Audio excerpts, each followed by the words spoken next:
Amen. Amen. Bwana pewe sifa.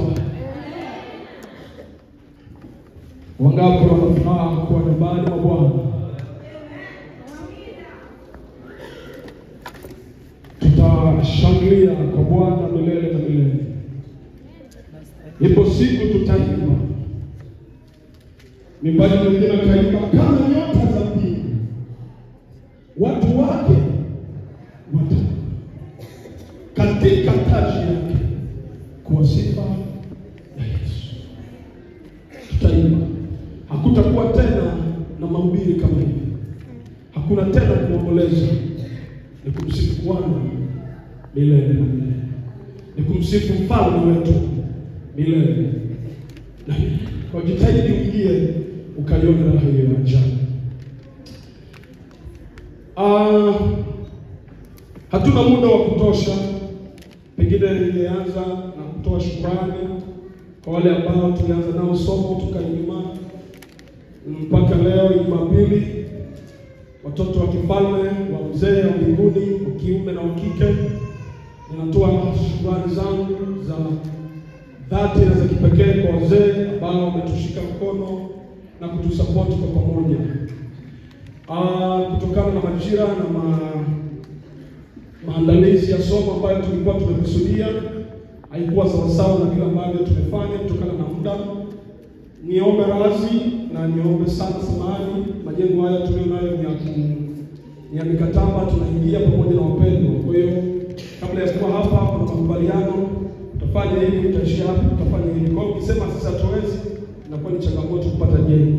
Kwa hiyo kuna namna tunakubaliana na ile ambayo tunaongea nao pale. Bwana pewe sifa. Bwana pewe sifa. Lakini naamini pia tutakuwa ni siku ya baraka.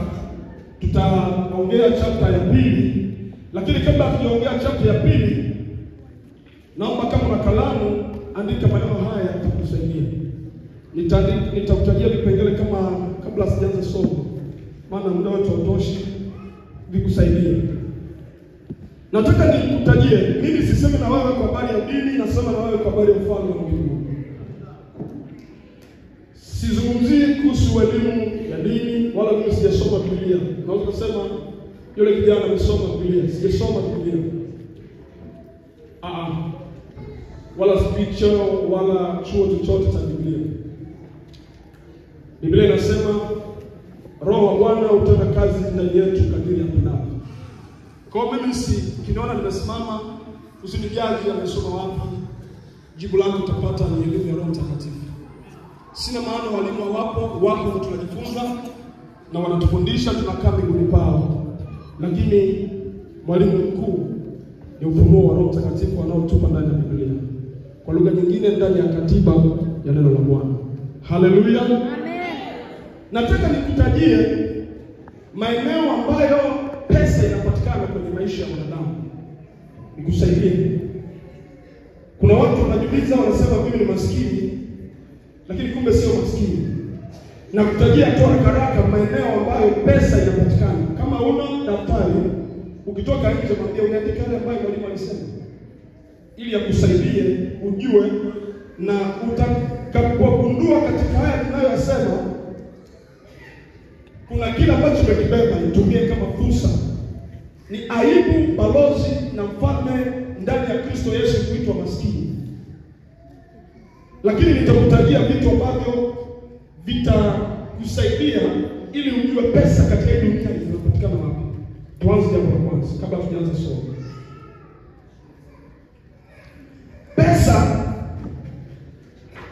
zinapatikana kwa watu. Ukiwa kwenye umati wa watu wana pesa. Hivi tulivyo hapa watu wana pesa, lakini haziongei. Na ndani ya watu kumejificha pesa. Usisahau hilo. Kwa hiyo kumbuka wewe. Uwe uko nje, uwe barabarani, uone magari yanapita, uwe kanisani, popote utakapokuwa, ujue watu wana pesa. Kwa hiyo pesa inapatikana kwanza kwenye watu. Watu wana pesa. Sehemu ya pili ambayo pesa inapatikana, pesa zinapatikana kwenye matatizo. Nitasema tu kwa haraka, sina muda, nimeambiwa niseme kwa muda mchache. Kwa hiyo mtaniwia radhi. Pesa zinapatikana kwenye matatizo. Pesa zinapatikana kwenye vipaji. Pesa ipo kwenye vipaji. Mungu akikupa kipaji, ana maana tu tumikie. Ana maana pia ndani ya kipaji anatumia mkate kukulisha kwenye maisha yako. Kwa kwenye pesa, fulani ana kipaji cha kutabiri, fulani ana kipaji cha kunena kwa lugha. Sijasema ndio wewe unaomba. Kipaji kitakulisha. Kipaji kitakupika. Usiombe, kitakuja tu. Ukiwa kwenye kingdom, siseme kwenye dini. Ukiwa kwenye ufalme, serikali inahudumia raia. Bwana pewe sifa. Amen. Kwa serikali itakuhudumia. Ukiwa na kipaji, pesa ipo. Namba 4, pesa ipo kwenye maono, vision. Ukiwa na vision, una pesa. Ile tu Mungu amekupa maono ya kufanya, amekupa namna kutengeneza pesa. Kwa sasa umepewa maono, umepewa pesa. Pamoja kutakuwa na utendaji kazi wa Mungu ndani yake, lakini usisahau pia ndani ya maono kuna pesa ambayo unaweza kutengeneza. Si nje ya utukufu wa Mungu, bali kuna pesa. Biblia inasema tafuteni kwanza ufalme wa mbinguni na haki yake, mengine yote itazidishiwa. Kwa cha kwanza ni ufalme. Na hizi pesa ukizipata, zitumie kwa ajili ya ufalme wa Mungu. Namba 5, pesa ziko kwenye fursa. Nakusaidia tu ni vitu ambavyo Roho Mtakatifu ananiacha na kusema kabla hujatoka madhabahuni. Pesa ziko kwenye fursa. Ukipata fursa yoyote ambayo unajua kama leo nimepata fursa, itumie kama mlango wewe kupata pesa, sio dhambi wewe kupata pesa. Pesa pia iko kwenye fursa. Ndio namba ngapi? Namba ngapi? 5. Tuone namba 6. Pesa ipo kwenye huduma. Huduma, pesa imejificha huko. Tukikuwa na muda tungeshuka huduma ili inapatikanaje hivi vitu tushuke kiundani sasa. Lakini muda upo. Roho Mtakatifu akusaidia kufika nyumbani uombe, utaelewa, utakwambia kwa kina. Ukiwa kwenye huduma pesa inapatikana. Tuende ya 8. Ya 7. Ndio nifuata. Pesa ipo kwenye bidhaa. Pesa ipo kwenye bidhaa. Tuende ya 8. Pesa ipo kwenye kazi. Na kutajia maeneo ya pesa, nje na hapo pesa haifichi hewani tu. Ziko hapa duniani. Pesa ipo kwenye kazi. Ukifanya kazi unapata pesa. Usipofanya kazi haupati pesa. Kwisha mbali, mwisho kuna. Pesa pia zipo kwenye mbegu. Pesa zimejificha kwenye mbegu. Ile kwamba una karanga unaokula watano, wale ambao wanasema hii karanga tu ngoja nikule. Karanga hao usipojua kuitumia kama wewe ni mkulima, uwe na uhakika umekula kesho yako. Kwa hiyo ile kwamba unavuna mavuno shambani, sio kila chakula au sio kila mavuno ya kula. Mkulima mzuri anatenganisha chakula cha leo na kesho yake. Kwa hiyo kesho yako inaitwa ni mbegu. Kwa nini uchunge mbegu? Mbegu ni kwa ajili ya kesho yako. Kwa kile kwamba una mbegu, ujue kwamba una pesa. Usisahau mbegu ni pesa. Itumie kama sehemu ya kuingizia pesa kifalme. Pesa pia zimejificha kwa Mungu. Pesa zimejificha kwa Mungu. Ukisoma Hagai sura ya 2 mstari wa 8 utaona hapa. Hagai sura ya 2 mstari wa 8. Pesa zimejificha pia kwenye maarifa na ujuzi. Hagai sura ya 2 mstari wa 8. Tuende namba 9. Namba 10. Pesa zimejificha kwenye maarifa na ujuzi. Ukiwa na maarifa na ujuzi, umebeba pesa. Soma pia tu hapo Mithali 24 mstari wa 4. Pesa zimejificha kwenye nidhamu. Mithali sura ya 24 mstari wa 4. Pesa pia imejificha kwenye nidhamu. Ukiwa na nidhamu, umebeba pesa.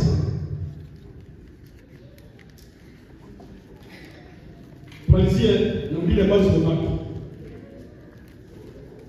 Au nitaje moja kwenye baki tu ndio tuishi. Pesa zimejificha kwenye uaminifu. Pesa imejificha pia kwenye uaminifu. Ukiwa mwaminifu, Mungu anaweza kutengenezea fursa ya mlango wa pesa.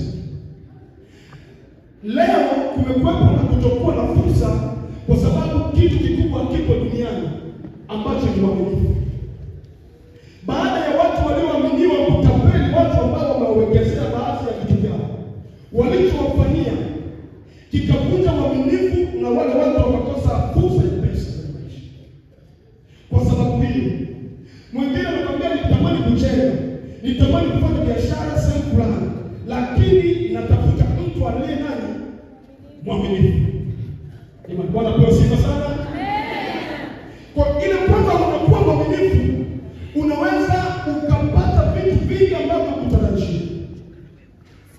Biblia inasema habari za Yusufu wakati ameuzwa kwa Potifa, kwa Farao. Kitu pekee ambacho kilipa fursa kwanza, Biblia inashuhudia alikuwa ni mwaminifu kwa Bwana wake. Maana tunaona kabisa Farao anamwambia vitu vyote hivi nimekukabidhi vikae mikononi mwako. Yusufu akapewa kurithi mali za Farao. Wale si tu kwamba Mungu alikuwa ndani yake, lakini pia alikuwa amebeba uaminifu. Uweze kutunza kitu cha mtu kama huo uaminifu, utakikula na utakimbia. Bwana kwa sifa. Amen. Kwa uaminifu ni mlango mkubwa wa kukutengenezea fursa, na hii ya wewe unahitaji kutafuta watu, maana uko nayo utajitambulisha na watu watakuja mbele zako. Hata kama umekaa chini, hata kusema kwako kuna namna hauwezi kukizuia, ni kitu cha ndani kitatoka na utashangaa tu utakwambia hata ninataka nilete $1. Nimeogopa kuongea mtu mkubwa. Si kwamba anakuangalia hivi, anaona kilicho ndani yako.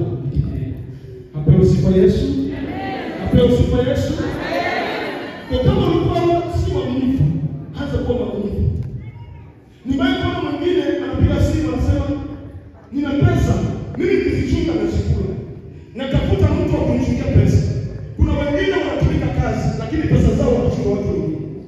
Huyo ndio kitu yule anayelipa pesa. Si tu kwa sababu ni nuru, amebeba mbele ya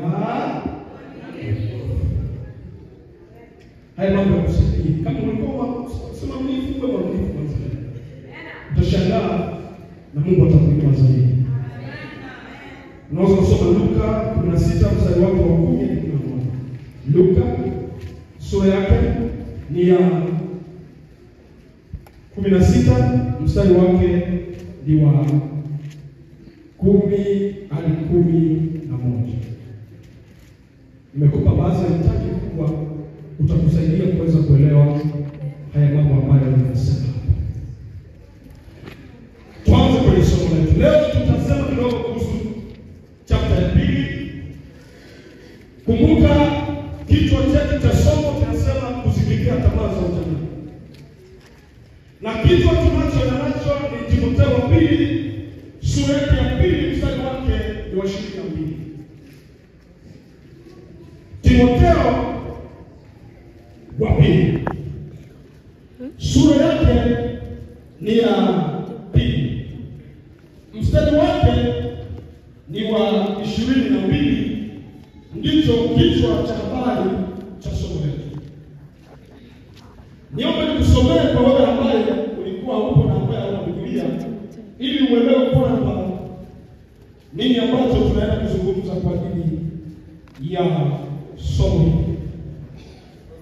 Tuko kwenye Timotheo pili. Yeah.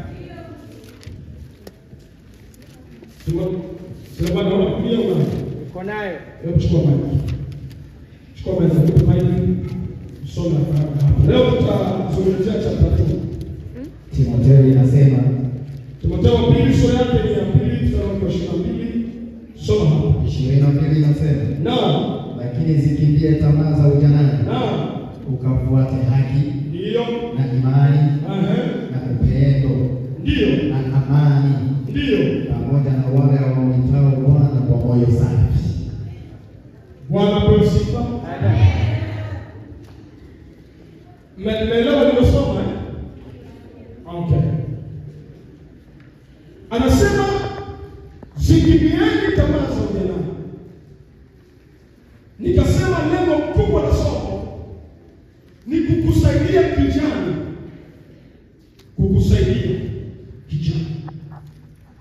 kuweza kuishi maisha ya kifalme yaliyobeba kusudi la Mungu kwenye maisha. Lengo kubwa la somo ni kukusaidia kijana kuishi maisha ya kifalme, kwa lugha nyingine maisha yaliyokusudiwa na Mungu kabla ya dhambi. Maana tunaona baada ya anguko la Adamu pale bustani, Biblia inasema kupitia Adamu wa kwanza tumepotea, kupitia Adamu wa mwisho Yesu Kristo tumeokolewa. Apewe sifa Yesu. Tunaona kile tulichopoteza katika Adamu baba yetu, Yesu kama vile mfalme mkuu aliyempa Adamu koloni ya dunia akitawala na kuimiliki. Ghafla tunaona Adamu amepoteza mamlaka yake ndani ya bustani ya Edeni kisheria. Baada ya kupoteza mamlaka yake kisheria, ghafla uhusiano wake yeye na Mungu ukatikisika. Baada ya mahusiano yake na Mungu kutikisika, ghafla tunaona Adamu ametoka na anaanza kuishi nje na Edeni, mahali ambapo walifanya agano na Mungu. Lakini pia wasomaji wa Biblia wanajua maisha baada ya Edeni yalikuwa ni maisha magumu kwa Adamu. Adamu ghafla anaanza kupewa tamko la kula kwa jasho. Ghafla mke wake anaanza kuambia utazaa kwa ugumu. Ghafla tunaona anasema miiba itakutolea michongoma na utakula kwa jasho. Lakini ukiangalia maisha yake katika bustani, alizungumzia habari za kula kwa jasho. Ila Bwana anampa mamlaka, anasema nimekupa shamba hili ukailime na kuitunza. Si kula kwa jasho, ila ailime na kuitunza. Ni kama wewe leo Mungu amekupa kipawa na huduma.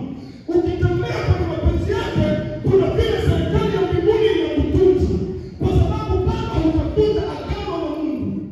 Kuna watu wanakubariki. Wewe ukienda kwenye kampuni wanakunyima kazi. Mungu anakuambia sitakuita ufanye kazi, nimekuita ili kwamba ukaweze kuhudumia taifa langu.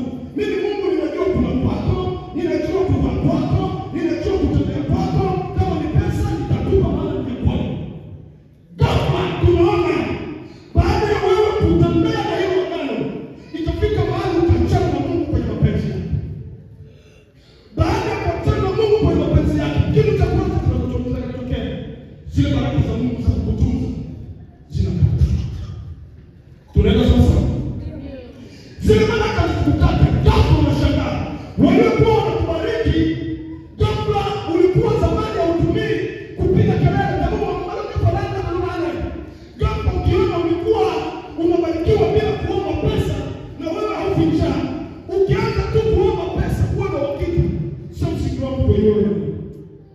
Tunaenda sasa. Kuna kitu kimecheza kati ya wewe. Kwa sababu ukikaa kwenye mapenzi ya Mungu, kuna namna Mungu anakutunza, si kwa sababu wewe unapenda, ila Mungu anakutunza kwa sababu amewekeza kitu ndani yako. Na kila alichowekeza Mungu ndani yako kimebeba leo yako na kesho yako na maisha yako na jambo lingine.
kwanza alichopoteza ni nafasi, position. Na hata mkafa tunaona amekufa. Unasema bado tukuona msiba wake.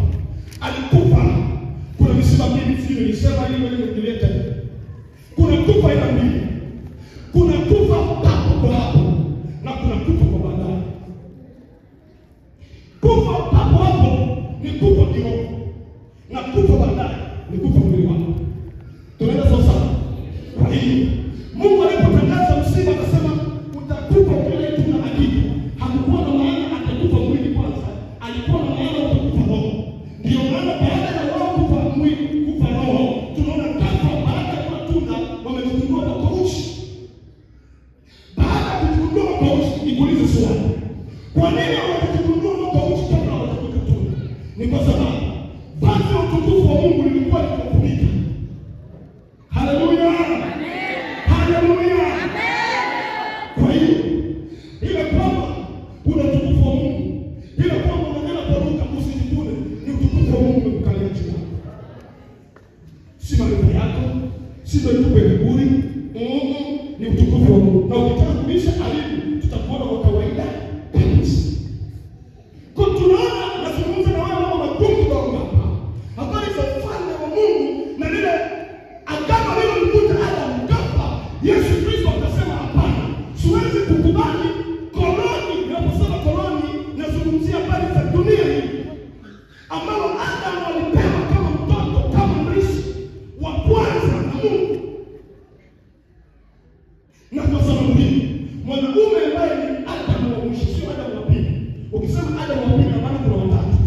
Lakini anaitwa Adamu wa mwisho Yesu Kristo. Maana yake nyuma yake kuja mtu mwingine. Tunaenda sawa sawa. Kwa hiyo Yesu anaitwa Adamu wa mwisho. Lakini unaweza kujiuliza swali, kwa nini anaitwa Adamu? Neno Adamu wakati yeye ni nini? Tunakuwa maarifa ya kifalme. Haleluya. Amen. Kwa nini anaitwa Adamu? Kwa nini asije aseme Yesu alikuja kukomboa kila ambacho Adamu amepoteza? Kwa nini amekuja akasema mimi mwana wa Adamu, lile neno Adamu amenitoa? Na tunaona baada ya ukombozi hakuna bali tena Yesu anaitwa Adamu au mwana wa Adamu. Tunaona majina mengine, amekuwa mfalme, amekuwa mwana, amekuwa mwokozi. Kwa hiyo lile neno mwana wa Adamu alikuwa amekuja duniani kisheria, kwa sababu kama Yesu amekuja kumwambia Adamu umemrubuni, amemwambia shetani umemrubuni Adamu, amekula tunda ambalo nilimwambia. Leta baba sio wewe. Haleluya. Haleluya. Lakini tunaona Yesu amekuja kwa namna ya upole. Kwa nini alikuwa namna ya upole? Ni kwa sababu sikiliza hili tutasaidia. Adamu haliuza mamlaka yake pale Edeni kisheria. Kwa hiyo ni lazima tena Yesu aje kisheria. Yesu amekuja tofauti bila kupata utaratibu, ili kile alichopoteza Adamu akirejesha kwa Adamu. Angetumia kimatano, angeenda kinyume na sheria, na sheria ni hukumu Yesu.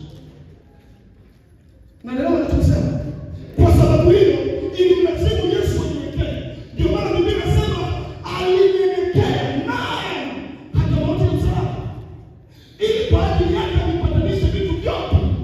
Kwa sababu hiyo alikuwa rahisi Yesu kuchukua kile ambacho Adamu alipoteza. Kwa ile dhambi ya kuvuta tunda ilimwingiza Yesu kutoka kwenye gharama ya mbinguni kuja duniani kulikomboa mimi na wewe. Na wakati Adamu anaharibu lile tunda, kumbuka mimi na wewe tulikuwa kwenye kiuno cha Adamu. Tunaenda sasa. Tunaenda sasa. Ndio maana Biblia inasema kwa ajili ya mtu mmoja dhambi iliingia ulimwenguni. Unajiuliza ni dhambi ulimwenguni wakati walikuwa wapo bustani. Ni kwa sababu wakati Adamu anaharibu lile tunda kulikuwa na dhambi. Wanaposifa? Amen. Wanaposifa? Amen. Kosa lile alilofanya Adamu lilituingiza kwenye gharama sisi wote, na ikatubidi tena Yesu aje kutukomboa. Kwa hiyo alipopoteza Adamu, asingeweza tena Adamu kuja kuingisha. Ilibidi Yesu ambaye ni mfalme aje kuingia kwenye gharama, aingilie katikati ya yeye na shetani ili kurudisha kile alichopoteza.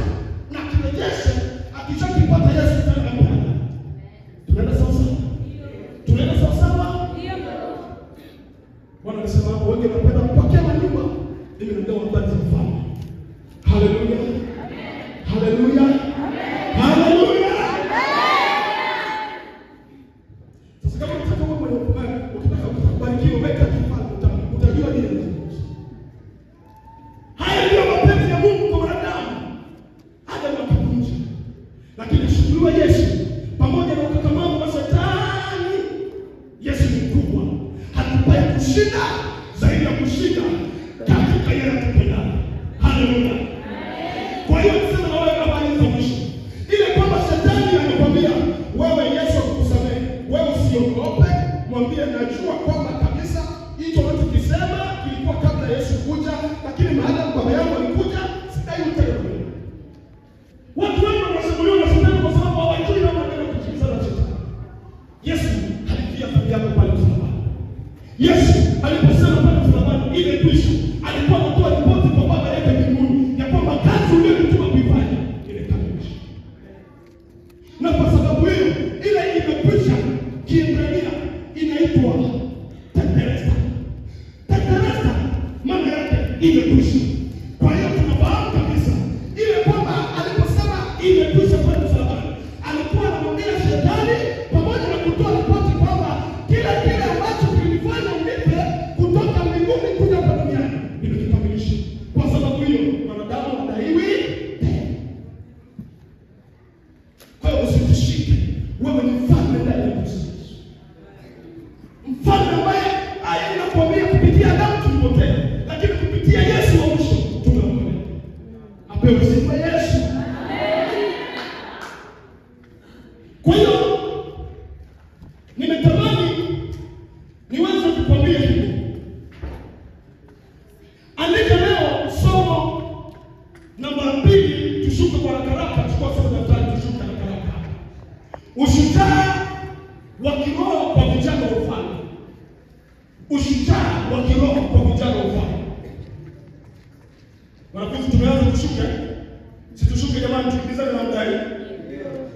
Title ya leo inazungumza ushujaa wa kiroho kwa vijana wa ufalme. Maana neno ushujaa wa kiroho ni nini? Ushujaa wa kiroho ni uwezo wa kusimama imara kwa ajili ya haki, kweli na utakatifu hata mbele za hatari, majaribu, upinzani au upotofu na jamii. Narudia, maana ya kuwa shujaa. Kuna watu wanasema mimi ni shujaa wa kiroho. Hivi unajua maana yake? Sikiliza maana yake ni nini? Maana ya kiroho ya kuwa shujaa wa kiroho ni uwezo wa kusimama imara kwa ajili ya haki, si dhambi, haki, kweli na utakatifu. Utaua hata mbele za hatari. Tunaona Shadraka, Meshaki na Abednego ambao ndio mfano pekee wa kuigwa, wamesimama katika hatari mbele ya mfalme Nebukadneza. Wakasema sisi hatutaiabudu sanamu yako mfalme. Kama kilichoingia ndani yao ni ushujaa wa kiroho. Haleluya.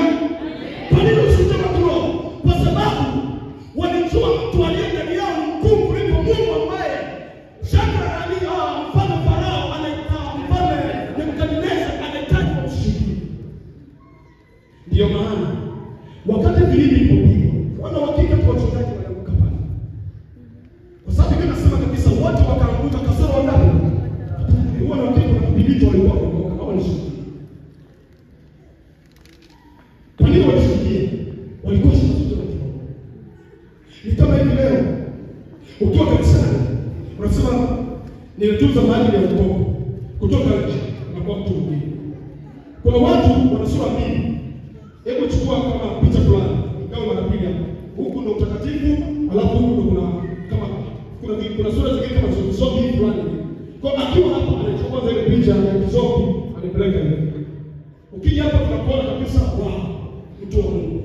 Ghafla ibada imeisha kutoka nje. Ile sura ya Mungu anachukua na ingiza ndani, anachukua ile sura ya zombie na aniweka pembeni. Sasa mimi nakuuliza swali. Tuna Biblia. Mtu anawezaje kutembea njia mbili kwa nguvu moja? Ni kitu kiwezekana.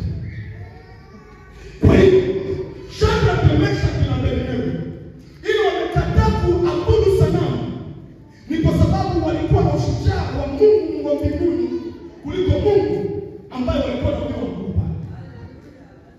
Tunaenda sawa sawa? Tunaenda sawa sawa? Kwa tunaposema shujaa ni kwamba unaanza kupiga sana. Mimi ni shujaa na ushujaa wangu ninasimama kwa nini? Kama kijana baada ya kutoka hapa kwenye maisha yetu ya kawaida. Kwa utakapoona kwamba mimi naweza kuwa shujaa, kama uwezi nitakwambia nitakufanya. Hebu tuangalie. Andika hii sentence. Andika hii sentence. Ushujaa wa kiroho kwa lugha nyingine ni uthubutu wa kushikilia maadili ya ufalme wa Yahweh Elohim bila aibu wala woga. Ni kujaribu au ni uthubutu wa kushikilia maadili ya kifalme ya Yahweh Elohim bila woga, bila kutikisika, bila kutetereka. Ukisoma Zaburi sura yake 31 mstari wake ni wa 24. Inasema mtu mwadilifu na awe hodari na moyo wake ushujaa katika Kristo. Haleluya. Amen. Haleluya. Amen. Wanafunzi wa sawa sawa. Ni kitabu cha Zaburi 31:24.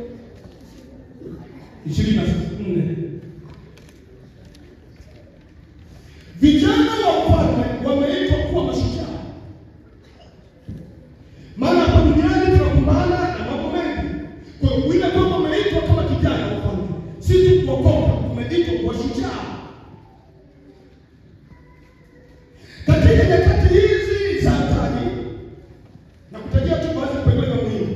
Katika nyakati hizi zenye changamoto nyingi, vijana wa ufalme hawaitwi tu kuokoka, bali kuvaa silaha zote za Mungu. Bwana asifiwe. Amen. Hiki kitabu ninachokusomea ni cha kwangu mimi, ndio nimekiandika. Nimekiandika mimi kwa ajili ya somo hili ya ukutano. Kwa hiyo nasema nasoma kitabu ambacho Bwana alinifunulia, nikakiandika ili kwamba leo akija kusoma wale popote pale, hapo ndo mahali pa kwanza nakutumia hiki kitabu. Bwana asifiwe. Amen. Kwa ninapokukawia haya mambo, pokea hiki chakula kitakusaidia. Mtu wa ufalme huwa hatumii pesa alizonazo. Mtu wa ufalme anatumia kumjua Mungu aliye naye. Kwa sababu pesa yako haiwezi kukusaidia, lakini Mungu aliye naye anaokoa na uhakika na ushujaa. Utaishi naye na pesa yako utaiona siki. Bwana asifiwe. Kwa kukupa maarifa ya kusaidia. Ndio maana nasikitika kwa wale ambao unayeniangalia hapa nasema mimi nimekuwa kuna uhakika kutoka kwa shetani atanichukua lote. Kiasi kwamba Mungu alikwambia hata neno moja kumbira alisema nini kwa sababu sijui tena mambo ndio wale kuishi. Tuangalie sifa za kuwa shujaa wa kiroho. Kama unaandika, andika sifa za kuwa shujaa wa kiroho. Ili uwe shujaa wa kiroho, nini unatakiwa uanze kufanya? Moja, shujaa wa kiroho anatakiwa kusimama kwa neno la Mungu bila kuyumba. Ni mtu anayetakiwa au anayeishi kwenye neno bila kuyumbishwa. Paulo anasema, na staajabu kwa kuwa mmemwacha Kristo aliyewaita katika neno na kuigeukia injili ya namna nyingine. Alafu akasema, walakini sisi au mtu yeyote atawahubiri nini injili nyingine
shujaa wa neno la Mungu bila kiburi. Mathayo 4:2.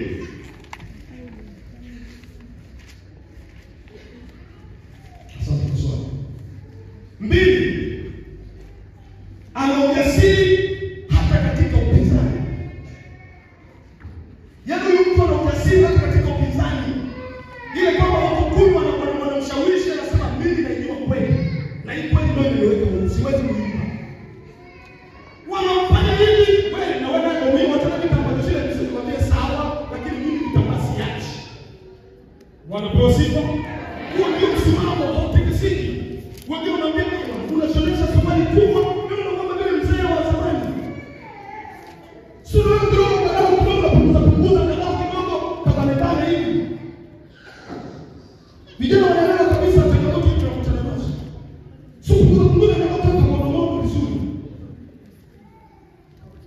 Ile kwamba unakubaliana na yeye, wewe si shujaa wa kiroho. Wewe unapika swali kama hilo likija, uandae tayari jibu.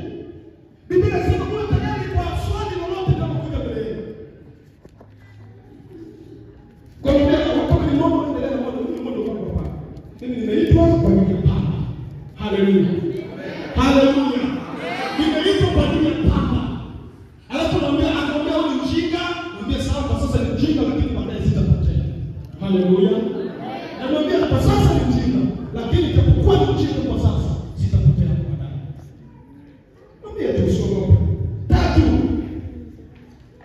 Hapo katika ujasiri katika upinzani katika Matendo ya Mitume sura ya 4:20. Matendo ya Mitume sura ya 4:20. Namba 3 ni mtu ana hofu ya Mungu kuliko hofu ya watu. Huyu mtu shujaa ni mtu ambaye ana hofu ya Mungu kuliko hofu ya watu. Soma Methali pia sura ya 9 mstari wa 10. Tasoma kwa muda wangu mimi unaishi.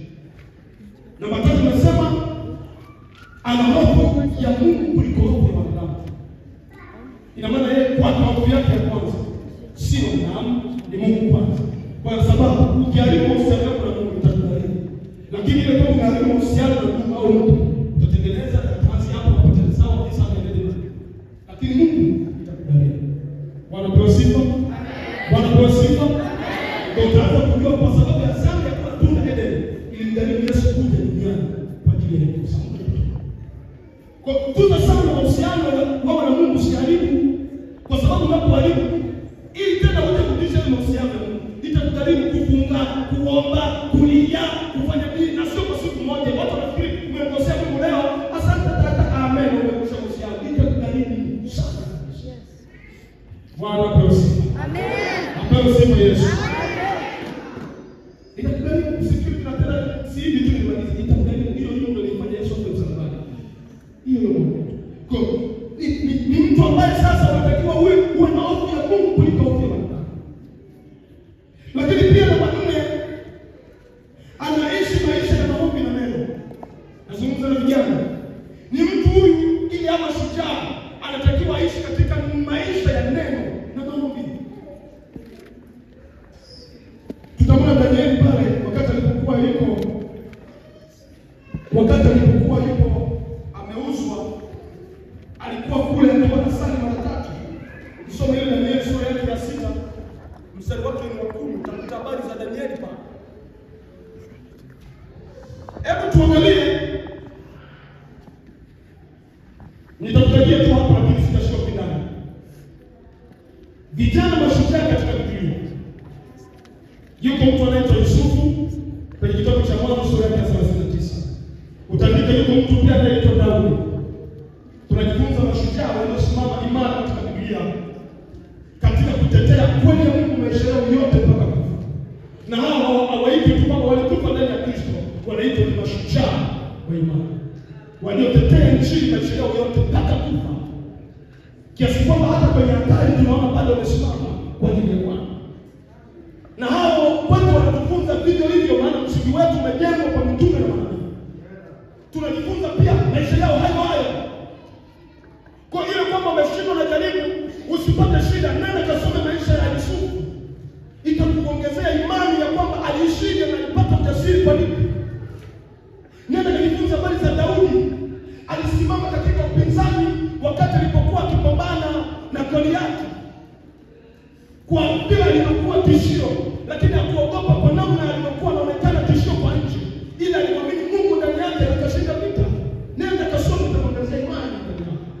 Haleluya.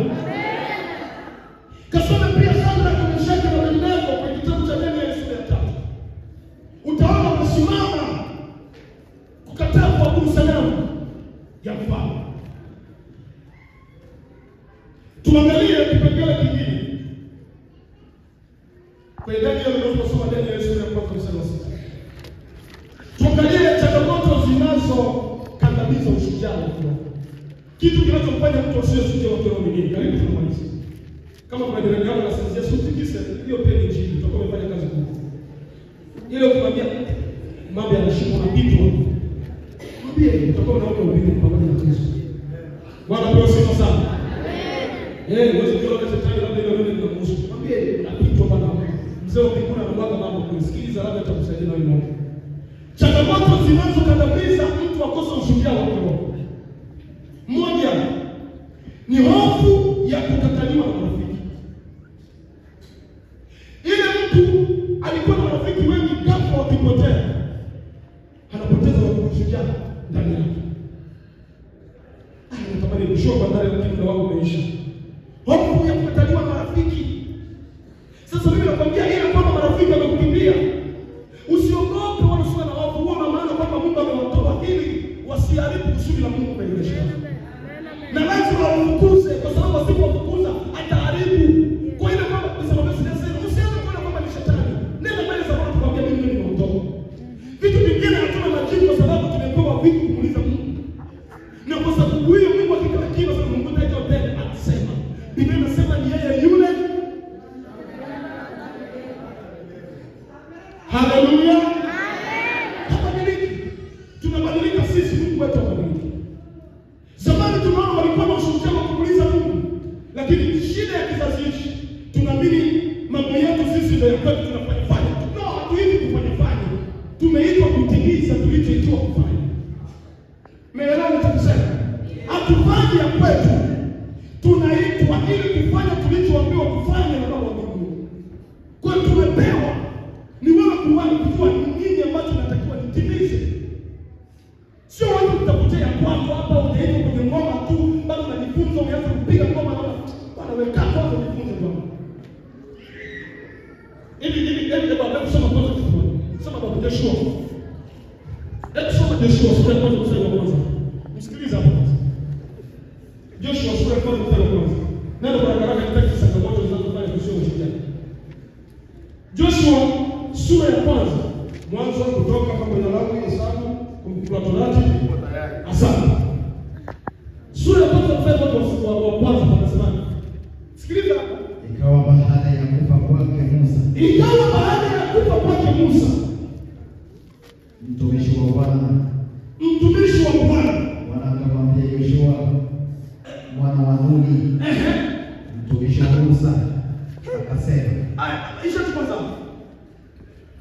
Ikawa baada ya kufa kwake Musa, mtumishi. Sisi darasani wapenda tukisema tubakiane. Arudilie kusoma. Ikawa baada ya kufa kwake Musa. Aisha sauti baba.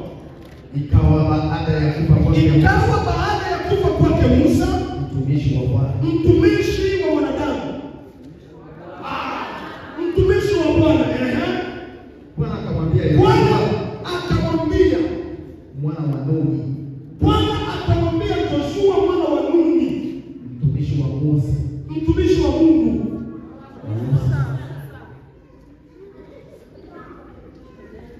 Haleluya. Amen. Nifuate sasa. Nakuuliza swali, wewe unaombaje na kunauliza swali. Maana nikisema hapo wangapi watumishi wa Mungu, ya ndiki tapandisha wote kidogo.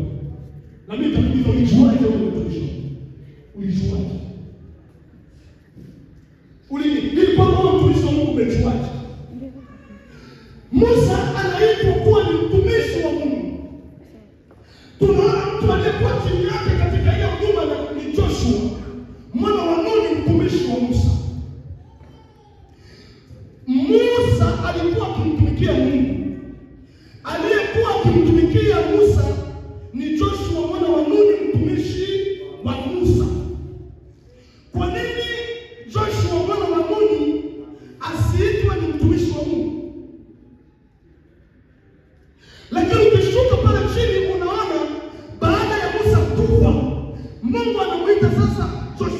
mtumishi wangu. Joshua haitwi mtumishi wa Mungu kabla ya Musa hajafariki. Anaitwa mtumishi wa Musa, alafu Musa anaitwa mtumishi wa nani? Sasa mimi nikuulize, kama mimi namtunza mtumishi wa Mungu, kwa nini mimi nisio mtumishi wa Mungu? Kwani pale alichokuwa akifanya Joshua kwa Musa, kwani Joshua ule Musa alikuwa mtu mfumu? Wao unaona alikuwa akipiga pale Aramu kwamba ni mfumu. Kwa nini Joshua siwe Mungu asimwambie ikawa baada ya kufa kwake Musa mtumishi wa Mungu, Bwana akamwambia Joshua mwana wa Nuni mtumishi wa Mungu? Kwa nini siseme hivi? Kwa sababu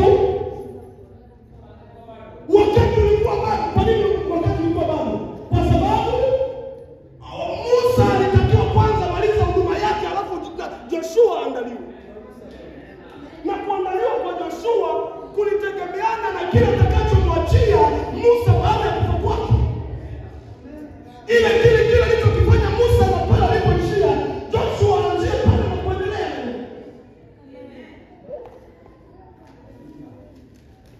Sasa wewe tu unaona umevaa kanzu, naomba kuja kuvaa kanzu, umeitwa na nani? Hicho chanzo cha msingi huduma yako ni ipi? Na ndio maana ile kwamba tunaiba huduma ni nyingi, ni kwa sababu hatujaitwa kama watumishi. Tulitakiwa kwanza kuwa watumishi wa watu wa Mungu.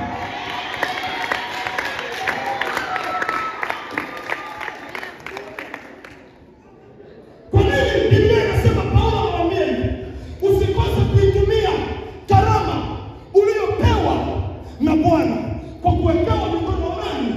Na wazee. Kwa nini asisema uliwekewa mikono na Mungu? Maana yake mamlaka yake ya huduma Bwana ameiwekeza kwa wazee ili wakamilishe huduma yako baadaye Bwana.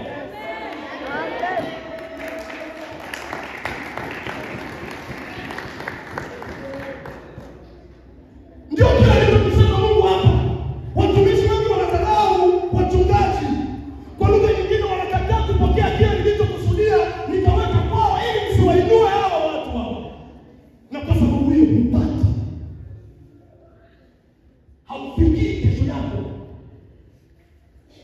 Ili uwe tofauti na watu wengine kwenye maisha, kama Mungu ni pawase. Watakuandaa. Kama wewe mama yako ni mama yako wa chumba, uwe na uhakika atakapomaliza kwenye huduma ya Mungu hakuna kustaafu, kuna kubadilishana kazi. Kwa hiyo kama ni kama wa chumba kama umekuwa mshauri, anakuandaa wewe. Msingi wako wa huduma utaishi pale pale alipokutia mama. Ukienda kumwambia kwambia kitoke ile vile pita hapa. Haleluya. Biblia inasema kazi ya Bwana lazima tuitende kwa uangalifu. Usizarau. Joshua amezarau Musa. Mungu asingemweka kuwa kiongozi wa taifa la Israeli. Lakini kwa sababu alikaa, akalisi Bwana. Timotheo tunamwona hivyo kwa Paulo. Alikubali. Tunamwona mtu mwingine anaitwa nani aliyekuwa chini ya Elisha. Wapo kimejezi Bwana. Walikubali kuandaliwa. Shida ya utumishi wa leo hatukubali kuandaliwa, na ndio maana tumuone Mungu kwa sababu mitangaji ni mingi. Mtumishi anashindwa ajua ataanza wapi kwa sababu hauna roho wa Mungu wa kuweka mikono wa wazee. Amena. Ndio maana hapa tumemwambia kiongozi, hao watu lazima wabarikiwe, hawa wawekewe mikono wa wazee ili kupokea huduma rasmi. Hata kama Mungu amekupa huduma ile kwamba wazee wataiwekea mikono, uwe na hakika kuna kitu ambacho bado kitafanyika. Haleluya. Kwa hiyo mwenzako akiinuliwa usimwonee wivu, ametumia gharama kukaa miguuni pa wazee. Na akija kuwa mkubwa kwako kubali kuongozi, ukikataa na wewe kaa miguuni pa wazee. Bila hivyo utaota mapema kesho unakuwa mpinzani wa Mungu. Ndio maana leo tumekuwa na watumishi wengi, kila mtu anapenda kama mwalimu wa mwenzake. Hatupendi tena kufundishwa. Kwa nini? Kwa sababu ujuzi umekuwa mwingi, na Biblia inasema sio walimu wengi Bwana. Amen. Kwa hiyo ili ukuzi wa kiroho, jifanye ujui ili ujue kupitia watu wengine.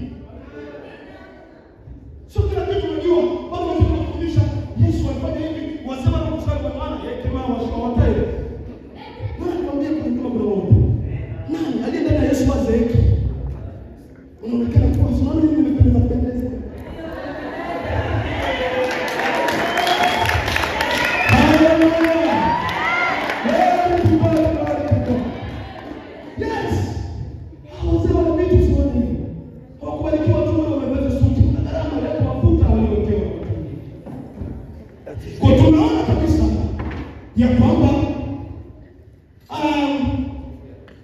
tunaona cha kwanza ni hofu ya kukataliwa na marafiki. Cha pili ni kutokujiamini au kujisahau. Umeitwa na Mungu bado hujiamini. Unaogopa na mashaka. No. Ni wewe. Bwana mwambie Yoshua, uwe hodari na moyo wa ushujaa kwa maana ni wewe, kwa maana hakuna mwingine. Musa ameshakufa, ni wewe utakayelisha watu wako. Haleluya. Lazima ufike mahali una uhakika, kwa maana Paulo anasema mtu yeyote asimdharau ujana wako, asimdharau mtu yote. Simama kidete mbele ya Kristo. Problema tatu, kushawishiwa na dunia na mitandao na watu mashauri. Ile ni basi kwa maana wiki ndio tumika ile wiki ni basi sekretari wa shirika fulani kwa hiyo kitu bila bali ushujaa. Wengine ushujaa wao wamepoteza kwenye mitandao kwa vitu vya kuona. Naomba isikiliza, moja wapo wa ushujaa hatukuambiwa kama umezini au kaambiwa umekunywa pombe kwa vitu unavyoviona. Vimepoteza ushujaa wa kiroho. Leo tunachukua simu zetu hapo, waangalie vitu vilivyo ndani kisha. Ndio. Tunavitunza kama fursa ambayo ni mtamu hakuna kila siku. Habari ni bomba inatuangamiza. Kwako unaona kama turudisho, lakini kwa Mungu inakuweka mbali na yeye. Amen. Kwanza leo kafuta kwa jina la Yesu. Futa picha mbaya kwa jina la Yesu. Amen. Futa vyote ambavyo message za ujinga toka kwenye simu kwa jina la Yesu. Wakati mwingine mimi mpaka leo mtakatifu aliniambia futa TikTok kwenye simu yako. Nikadelete toka. Kuna gani kuna TikTok? Kama kila page inayopitisha naona vitu ambavyo vinaaminiwa kwenye tuko Mungu. Kuna gani kana Instagram? Kama mtandao wa Instagram hauna mipaka ya kimali ya Mungu. Unaruhusu picha za ajabu na watu mtumishi, unakaa unapita makalia na kuna makubwa pumbavu kwa kweli. Toka Afrika. Ndio tunaharibu ushujaa wako wa kiroho katika jina la Yesu. Na ukiangalia hivyo Bwana atakuua na kukwambia utakufa. Ninaposema kufa ina maana utakufa mwili kwanza, utaanza kufa roho yako. Kufa kiroho. Ndio maana wakati mwingine hata ushujaa wa kuomba unaupoteza. Si kwamba umeomba, wewe mwenyewe umejiroga na simu yako. Amen. Futa message ambazo zina uhakika. Yes. Korinto